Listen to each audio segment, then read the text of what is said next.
Ladies and gentlemen, welcome to another episode of the Hitting the Field podcast. It's your host, Jeremy Brener, and today is a very special episode of the podcast because we don't often talk about hockey, but when we do, it's for a real special occasion because hockey is moving one step closer to returning to action on the ice for their playoff run. And to talk about that, I've got two of HTF's best and brightest with me today. So, first to join the show today, Mr. Chris Wolf. Chris, what's going on, brother? Not much. It's been kind of like slow, not having much sports to watch, but we were getting closer. Yeah, every time you wake up, you're one day closer. Just keep that mindset. But we also have Mr. Robert Husby on today's show. Robert, what's going on, brother? Not much, man. I'm doing well. I'm very happy that we're moving closer to the NHL potentially returning and all that. I mean, playoff hockey is definitely my favorite time of year, so it's great to see that it's moving in the right direction. Yeah. The thing is, I feel like, look, for someone that doesn't watch a lot of regular season hockey, there's the biggest difference between postseason play and regular season play is in hockey. And playoff hockey is something else. And I'm so excited when they found out that the NHL was scrapping the rest of the regular season, going straight to the playoffs with more teams. I was like, this is the absolute right move. The NHL announced a couple weeks ago that they were going to expand the playoffs to 24 teams for this postseason, meaning 7 would not take part in those. But that's it. Everyone else, 24 teams are in, 7 teams are out. They have 12 teams in each conference. First round, the top 4 teams get that bye, and the 5 through 12s will face off against each other to get into that second round. So I think it's a great idea that they did this way. Do you guys agree, Chris? I do agree, and the reason why I agree with this is because in hockey, it's you can rebound from like a deficit and like in the playoff race, you can rebound a lot quicker because it's a point system, not like a win loss system. Like a win in regulation is better than like a win in like a shootout. Like that's the thing. Like I feel like you could make up ground a lot better, and I think them expanding the playoffs is gives other teams a chance that had a chance to maybe make the playoffs. Now they have a chance. Now they actually have the chance instead of them like just eliminating teams that were in the hunt. I like that they put more teams, so it doesn't like seem it makes it fair, especially for all the conferences too. Yeah. Basically, any team that is 500 or better is in the postseason. The teams that are not in the postseason are as follows. It's in the East, it's Buffalo, New Jersey, Ottawa, Detroit, and in the West, it's the Anaheim Ducks, San Jose Sharks, and Robert Husby, your LA Kings, will not be participating in these playoffs. Yep. At least we'll get a draft pick out of it, so I'm okay with True. that. It's true. But they weren't. I mean, they weren't too, and that's kind of how they determined it was win percentage, I guess. Not necessarily points. That's correct, right? Yeah, that seems to be how they determined it. I know, like, there was about 17 or so games left, 18, 19 games left in the season, so, like, teams like Montreal and Chicago likely wouldn't have made the playoffs if the regular structure had been kept, but so I know a lot of people are mad about that. They're like, Chicago and Montreal were, losing teams. They wouldn't have been in the playoffs, but it's as close to fair as you're going to get if you're not going to play the remaining, 20 or so games of the season.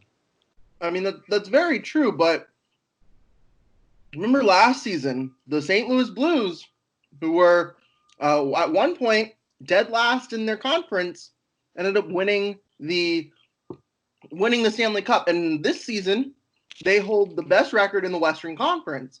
So I don't know. I think there's a lot of parity here, and having more teams in is going to make it that much more competitive. Mm-hmm. So I guess where we're kind of going with this is what they revealed today is that training camps will start July 10th.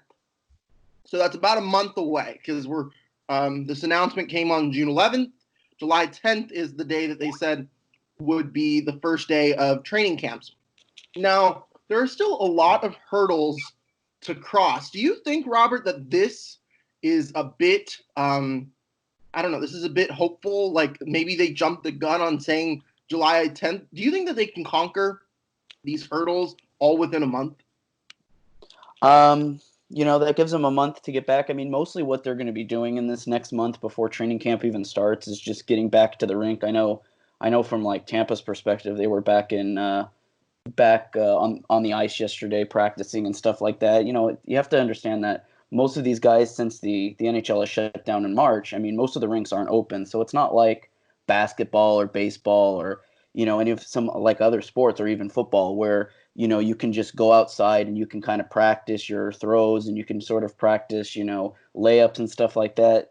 These guys haven't been in anywhere near playing physique in 2 months. So they have to get back to the ice. They got to get back to skating. They got to get back to shooting. They got to get back, practicing everything. And so this next month, I mean, I think it's enough time for them to sort of get back in the swing of things before, full on training camp starts. I mean, you're probably going to have another month or at least 3 weeks of training camp too. So they should be ready, and it should be a good timeline for them, I think.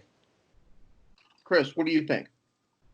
Well, I totally agree with that because I think the NHL, like hockey, requires I think more than some of the other sports like baseball or basketball, like you said.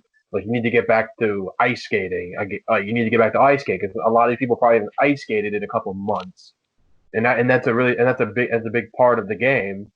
And also, yeah, like basketball, baseball players, they can do stuff at home or in private facilities where they live that's only for them. They can do stuff like that and play and still stay in shape, still stay in the groove of things.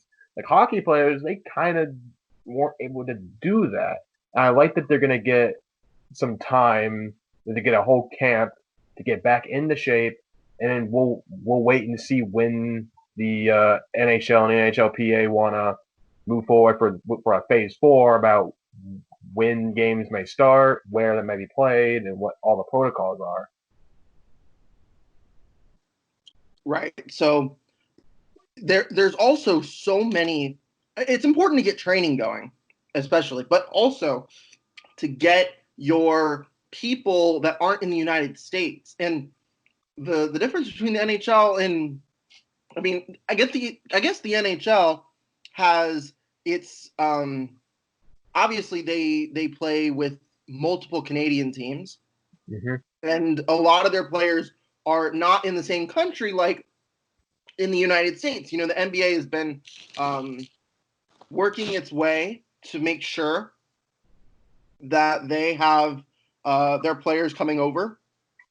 But the NHL is very different because majority of its players are not American. So you have to find a way to get all of your players to the states. I think that that's the big idea is they want to go to the states because the United States is where majority of the teams are, and it's where like you don't need to travel between Canada and the United States because there are restrictions, obviously. So if you're in the United States and you go into Canada, they will require you to quarantine for 2 weeks. So there are teams like Vancouver, teams like Toronto that are trying to get a training site in the United States so that they have all their guys in one spot so they don't need to quarantine for any longer period of time. And that also affects, where they decide that they want these games to be played. Now, that's out of the question, but there's no reason to not speculate as to where they should go. So I'm going to ask you guys, where should the NHL bubble be? Where should the NBA? So the NBA has Orlando as its site. MLS has Orlando as its site. Where should that be for the NHL? And Robert, I'll start with you on this one. What do you think? Just give me a city or two or three that makes sense in your head, and just explain why. I automatically start thinking the hot weather, so Tampa, Sunrise, and Dallas, just because of that hot weather, or even LA. I mean, you could do LA, you could do Anaheim, San Jose, any of these locations that are in sort of the, southern part of the United States where it's a lot hotter, maybe not San Jose so much, but, Texas and stuff like that, where it is a lot hotter, it is a lot more humid. And they can sort of, bubble them in those locations. I think the Northeast is still, even though they're starting to go down now from that huge spike they had, you definitely don't want to, risk re-aggravating stuff in the Northeast and stuff like that. And it's not nearly as humid and hot as the southern part of the United States is. But it's hard to say. I mean, I know Tampa's not listed as one of the hub cities. I think they're looking at Vegas. I know they're looking at Vancouver. So, they're kind of all over. I mean, Nevada's definitely a place that's interesting. It's definitely hot during the summer. Vancouver, I've never been to BC. I know they're Pacific Northwest, so it's probably not nearly as hot.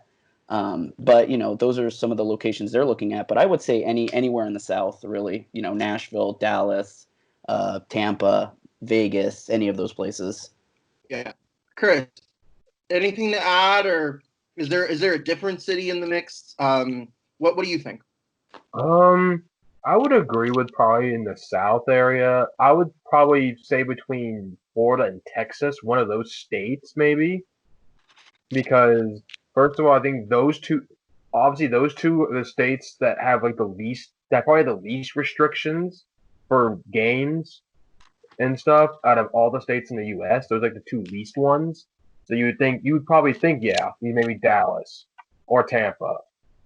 Or I mean, you could go to California, but I mean that could be a stretch for people having to travel. I thought that may be a little more of a travel for a lot more teams too. But I would probably stick with Florida or Texas as the two states. City wise, I mean that's up in the air, but I would stick in those two states. Yeah, so basically, I've seen a bunch of, Tampa's surprisingly not a hub city. I'm surprised by that because Tampa does have a playoff team. I mean, so does Florida, but I mean, Tampa has a. I think the issue is maybe you don't want to give a team like home ice. I don't know I don't know if that's the case or not, but I'm surprised that Tampa hasn't been mentioned as a potential host city, considering Florida is very open right now, and compared to most states and most places in the country. But here's an idea that I'll throw out. I think, and here's so they're wanting to do two sites of 12. So they have an Eastern Conference site and a Western Conference site, which I think is smart. So the NBA is bringing 22 teams to one site, but NHL travel parties are, in my opinion, much larger than NHL travel parties much larger than NBA travel parties. There's more players, more coaches, the training staff. It's just a larger group of people, so you don't want to bring 24 teams into one area. So that makes sense. But if I had to decide, honestly, and I heard Edmonton. Edmonton is a very interesting idea, and here's why. It's in a smaller town, so the chances of cases being there aren't as high. It's probably the smallest town amongst any of the ones that are listed on the host cities. It's in Canada, which I think is much more cautious, much more safe about the virus than America is. And I think that does play a role. Edmonton makes sense. However, if you're going to do Edmonton, you also should probably do an Eastern city in Canada as well. And I don't know if Toronto is going to be that place, but Toronto and Edmonton makes a lot of sense. I think Vancouver is just too close to Washington, and Washington has been a hotspot at some point during the pandemic, and Toronto is pretty. I guess it's close to the Northeast, but it's not like right in the heart of the outbreak in that northeastern region of the country. But Toronto and Edmonton is or Toronto, Vancouver, or something along the lines of that, I think might make more sense. You're definitely going to have two, both sites have to be in the same country. You're not going to do a Canadian site and an American site. I think it just doesn't make any sense at all to do that. I think you got to keep it all in one country. If you're going to do it in Canada, do Toronto and Edmonton. I think Edmonton is probably makes a whole lot of sense. Actually, I think it's far out of the way. You can get your people there. I think their case numbers are pretty low, so there's not that huge idea that people are going to go there. And I mean, that to me is what makes the most sense. If you had to do America, if you had to do the United States, Dallas is probably the one city that makes the most sense because of how open Texas is. And I mean, who knows? Who knows? But do you guys think that Canada might present a better option than the United States, or do you guys think it doesn't really matter as much?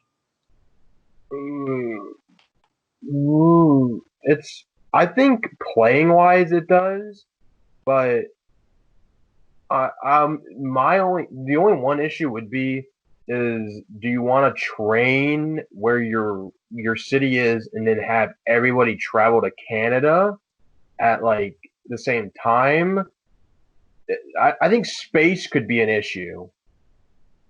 Possibly. That could be an issue with Canada. Space could be an issue because you go to a small town and have 12 teams there. Is there enough room for everybody to be able to have like practice sessions and be able to play at the same time? Yeah, I mean that does pose the argument against a place like that, but I feel like if it's on the list, then I mean, and it's Canada. Canada's hockey is their number one sport, so I think there are enough, like training sites for there. I mean, as someone who's never been anywhere near Edmonton, Alberta, I'm just saying, like, I think that they have enough like rinks in the Edmonton city limits that you can go to and train. But again, I've never been to Edmonton. I wouldn't know. Robert Husby, have you ever been to Edmonton? And do you know if it's too clamped to have 12 NHL teams habitate that area? I don't even know if that's a word, but No, I've never been to Alberta. I've been to like most of Eastern Canada, so it's a lot different. But I know Edmonton is really small. I know it's only like 3 hours from Calgary. So if they needed to, if they wanted to do it in just Alberta, they could do it Calgary and Edmonton. They're not that far apart. But no, I would assume they have plenty of rinks and stuff like that. Even it being a small city, it is Western Canada. They do still watch plenty of hockey there and stuff like that. I assume they have local rinks and training facilities that they can go to if they need to. I mean, Edmonton would be an interesting choice just because it's so remote compared to a lot of the other big cities in Canada. But, I mean, I would assume that if they're truly looking at Edmonton, they have to have, I'm sure, the appropriate facilities and stuff like that, even with being a smaller Canadian city. It's also where Wayne Gretzky played most of his career. So, I mean, that it has that connection to it that other cities don't have. I would be surprised if they did go to Edmonton. Like, imagine, making Hockey Central one of the smallest markets in your league. I just don't see how that's going to be the case. That's why I think Dallas is I think there's a high chance that Dallas is going to be favored just simply because there's so much. It's in a very central location for most of the teams. I mean, it is far south. But you're not having to travel too far east or too far west. So maybe that's where the Western teams congregate. I mean, it is one of the further east locations for the West, but I think it's a big city. It makes a lot of sense. Maybe it's possible that they go to Vegas and Dallas or something along the lines of that. So the Western Conference teams go to Vegas, and the Eastern Conference teams go to Dallas. It's not too far for them. I think there's a lot of different scenarios that could play out here. But that is kind of what's going to happen in phase 4 right now. But let's kind of bring it back to phase 3 a little bit. So bringing people for training camps. I think the biggest issue is simply the fact that over almost 1/5 of the league, I think they said in this report. I'm trying to find the article in which I read it. But I think it was like 17% of NHL players are overseas right now. So that to me is the biggest hurdle that the NHL has to face in getting these players who, they're overseas, but they're, in Scandinavia, they're in Russia, they're, all across Europe. So how are you going to bring all of those people? I mean, granted, the NHL, I mean, the Scandinavian countries don't have a huge outbreak of coronavirus cases, but still bringing them back is going to be a challenge in and of itself. Robert, what are your thoughts on that? Yeah, I mean that's definitely a bigger hurdle. Yeah, and I just saw it's from the Boston Herald. I just saw that article you mentioned where Commissioner Bettman said that 17% of the players are still overseas. I mean, yeah, I mean that's definitely the biggest hurdle. I mean, they'll obviously be granted special privileges where they can be, like right now there's still the border, thing between Canada and the U.S. where you're not allowed to. I don't believe you're allowed to travel over if you're a regular citizen, but I'm sure if you're a hockey player, they'll grant you special privileges to come on over. Anything for hockey. Yeah, anything for sports. I need to commit a murder, but I'm a hockey player. Oh, okay, go. But yeah, I mean, you definitely have a lot of players overseas in like Finland and stuff like that. I know there's a few Finnish players that are back home over there.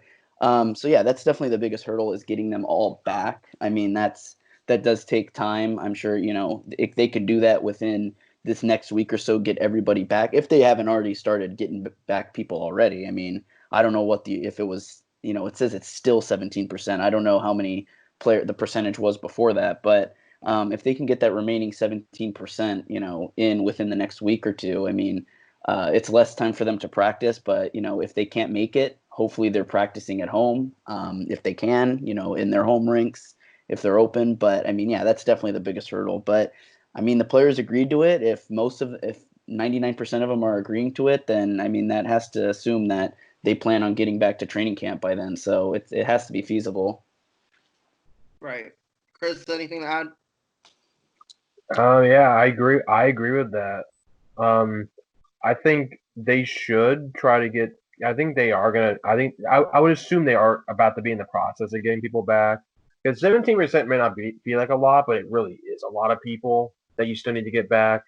I mean, and it's just like, will they have to like quarantine maybe when they get back here? That's the thing. We don't know about that. So I'd say if they have to do that, getting them back as soon as possible would be the best thing. So they can be like, if they have to quarantine, they can quarantine, get it over with, and then be ready for July 10th, and they'll all be ready for July 10th. Mm-hmm. That's why I'm saying that's the argument for why Canada probably makes the most sense for sites, is because if most players are in Canada right now, that's less travel for them, even if they have to. And I'm sure that the NHL could probably designate places. After they do quarantine for 2 weeks, they could designate training sites for them. I'm not sure. There's so many different ways in which this could go, but we kind of just have to wait and see. But the last thing that we'll talk about, there's two more things we need to talk about. Robert, your LA Kings are not in the playoff race here. And it will probably be a long time until they play again. We've Mhm. seen in the NBA about how the teams that aren't going to be playing in the resumption of the season, that they want to have some kind of developmental league. We haven't really seen much talk about that for the NHL, but what would your idea or thoughts be about having the 7 teams that are not going to be playing playoff hockey this year to have some kind of developmental league or practice league in preparation for when the 2020-2021 season comes about? Yeah, I mean, you kind of need to do something because I've seen it floated around that if the playoffs do go from August to around October, see mid-October is about when the NHL usually starts. Training camp is usually not training camp. Preseason's usually end of September, early October.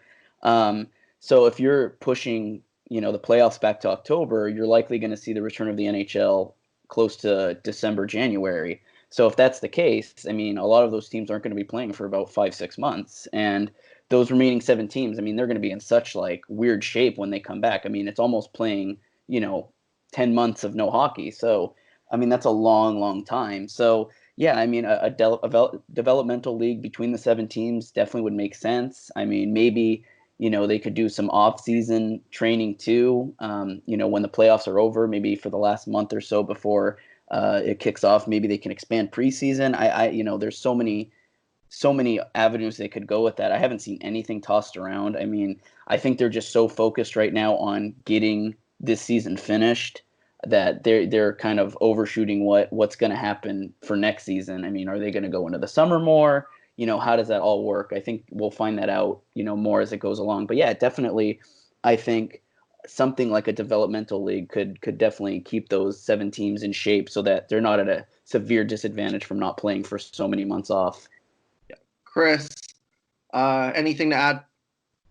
Yeah, even if a developmental league wasn't like possible, you could do like a few expedition games between teams. Like they just play these practice games. Just find a location that'd be willing to take a location or two that'd be willing to do that potentially, and you could do some practice like expedition games. Maybe you can even televise them potentially and and make a little money off of it too. Mm-hmm. You get money off of it as well. So I mean, there are those ideas as well. That's also part of it. You're not. I mean, the LA Kings play in one of the largest markets, and any kind of don't have any games to broadcast for almost 8 to 10 months. So that would be an issue. I could see that posing an issue.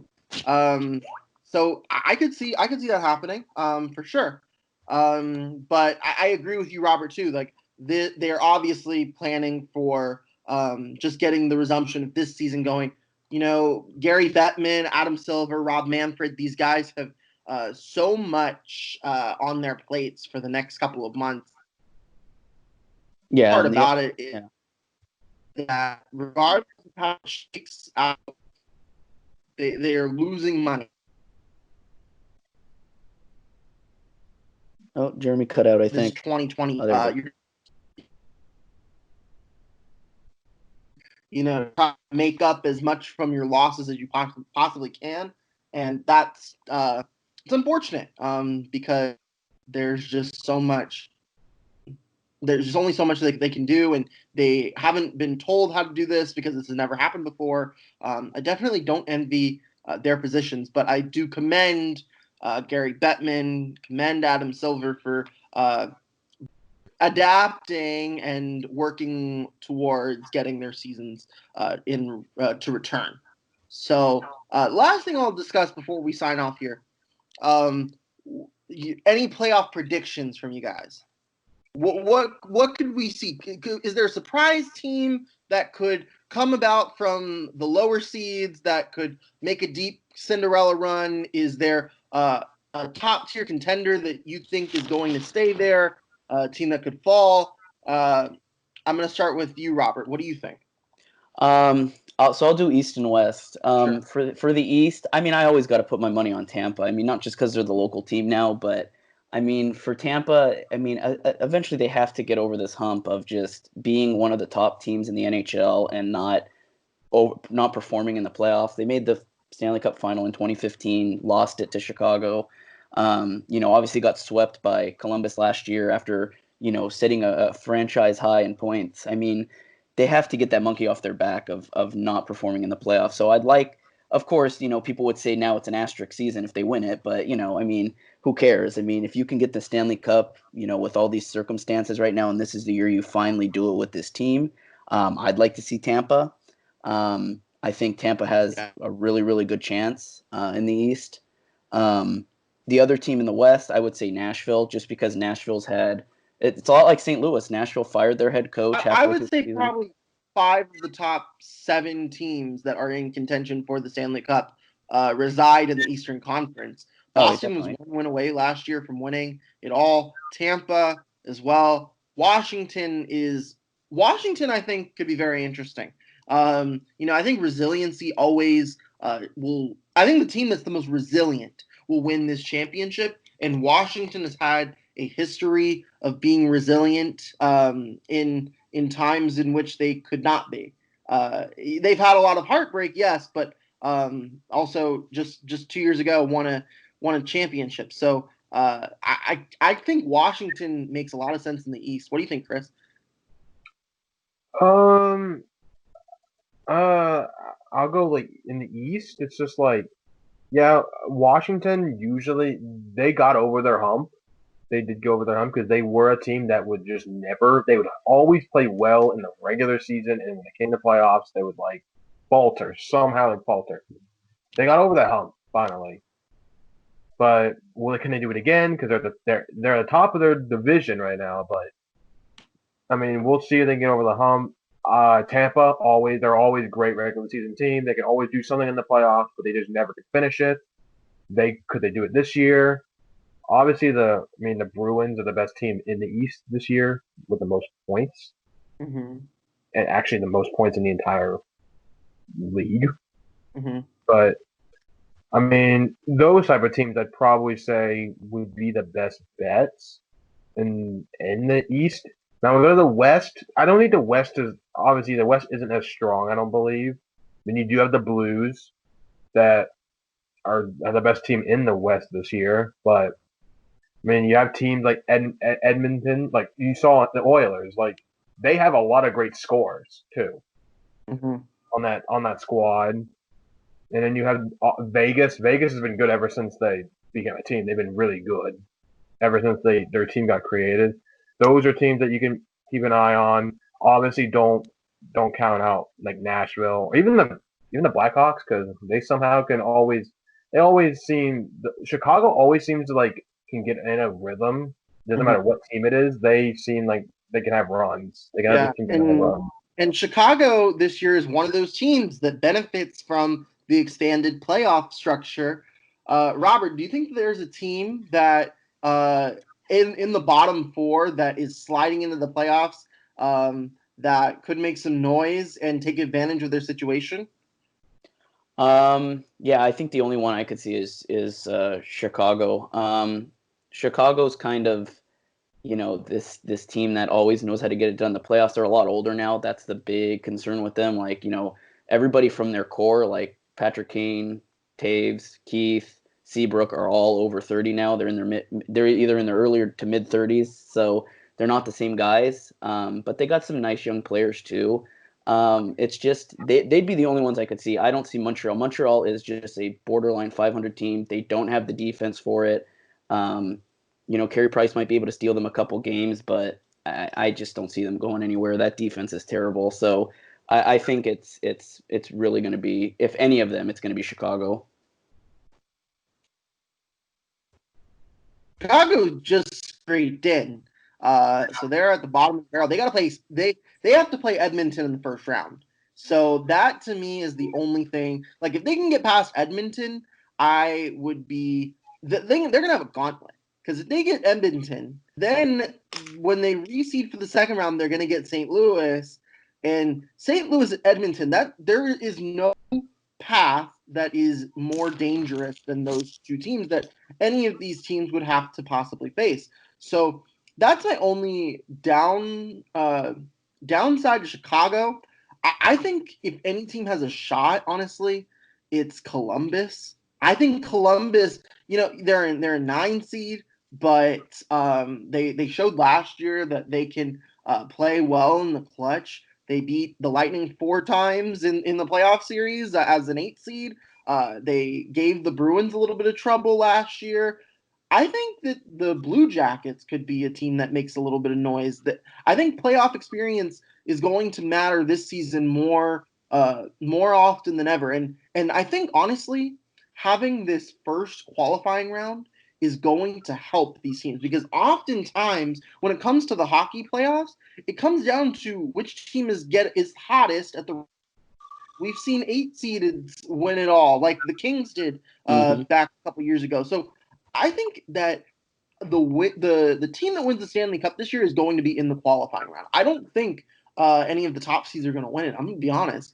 So if I had to pick any teams, I like Pittsburgh's chances. I like Edmonton's chances. Nashville, Chicago, I guess if we can call it that. But I think the qualifying round is going to be a major boost for the teams that play in it because they're going to have that momentum going into that second round. And if you catch the teams in the first round flat-footed, and when there's no home ice, it's really going to it's going to put them in a hole, and they might not be able to pull themselves out of it. So I think that should be very interesting to watch when we eventually do see that happen. But for now, I that's agree. all we have for today's episode of the Hitting the Field podcast. Robert Husby, thank you so much. Chris Wolf, thank you so much for being part of the show today.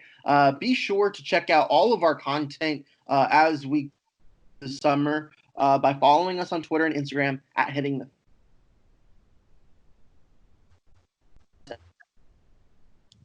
by subscribing to us on our YouTube channel as well. So be sure to check that out. Again, guys, thank you so much for tuning in, and catch you on the flip side.